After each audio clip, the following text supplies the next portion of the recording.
Shoutout kay Katsakino Dokusin, kay Anthony Alon Family, Romeo Conchada at sa iba pa nating taga-subaybay. At ang balita ngayon mukhang kumpirmado na kukunin ang Barangay Ginebra sa susunod na draft ang 6'10" na si Quentin Milora Brown, ang center ng UP Fighting Maroons.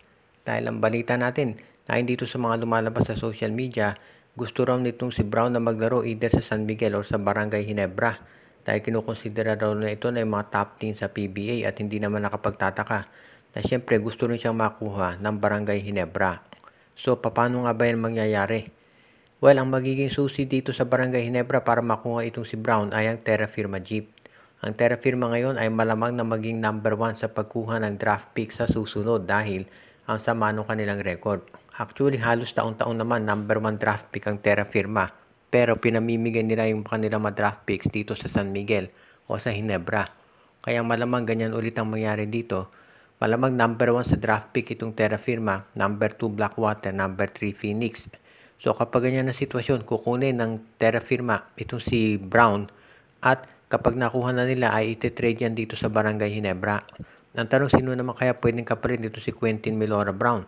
Sa tingin ko baka si Ben Adamos at si Bon Pesumal ang ibigay ng Barangay Ginebra para dito kay Brown. O di kaya naman baka itong si Isaac Go isoli nila dito sa Terra Firma Jeep kasi injury prone. Either way, pwede si Adamos at si Pesumal or si Isaac Go.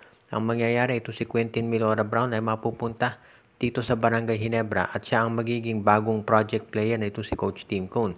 Yan ang magiging backup nitong si Japet Aguilar na siyang matagal na nilang hinahanap.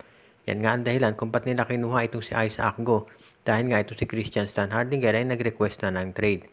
Kaya ngayon yan ang abangan natin kung ano magiging sitwasyon dito sa Quentin Milora Brown, yung posible niyang paglalaro dito sa PBA. Kung maglalaro nga siya dyan, masasabi natin na ito na talaga ang magiging magandang option para sa kanya dahil kapag napunta siya sa Barangay Ginebra, alam natin yan ang pinaka-popular na team dito sa liga. So, syempre, tataas ka agad yung kanyang value at stock.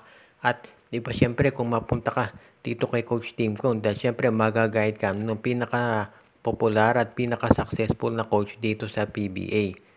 Ngayon, pag napunta ito si Brown dito sa Ginebra, lalakas din yung tsansa na siya ay makakuha kaagad ng kampyonato.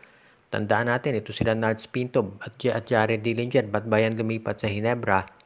Dahil hindi sila manalo-nalo ng championship noon sa Meralco, so sumama sila sa Ginebra at nanalo sila ng kampyonato. At ganyan din ang nangyari dito kay Jamie Malonzo, dati nasa farm team, ngayon nandito na sa Ginebra. At malamang ganyan din ang mangyayari dito kay Brown, syempre gusto niyan ay mapunta diretso agad dito sa Ginebra kaysa naman sa Terra Firma. Ang sabi nga ng iba, kaya itong si Stan Hardinger nag-retire dahil ayaw niya maglaro sa Terra Firma. At mas gusto niya na lumipat sa ibang team. Kaya ito si Brown, obviously, ayaw niyan siyempre. Mas pipili niya na maglaro para dito sa Barangay Ginebra kung sakasakali. Kung mapunta siya dito sa Ginebra, masasabi natin na magiging malaking bagay yan para dito kay Coach Tim Cone, lalo na kung palalakasin yung kanilang front court. Alam natin na sa madarating na taon, hindi na talaga babata si Japet Aguilar. At kung gustuhin ng Barangay Ginebra na magkaroon sila ng isang bagong player na magkakaroon ng tsansa na dumepensa dito sa mga big men sa liga. At ito nga si Quentin Milora Brown, yan ang mukhang magiging sagot para dito sa Barangay Ginebra. Ang maganda kasi dito sa SMC, hindi na nila kailangan pa na magpakahirap para kumuha ng draft picks. Nandiyan ang Terra Firma, nagagawa noon para sa kanila. Kaya asahan natin na yan talaga magiging sitwasyon.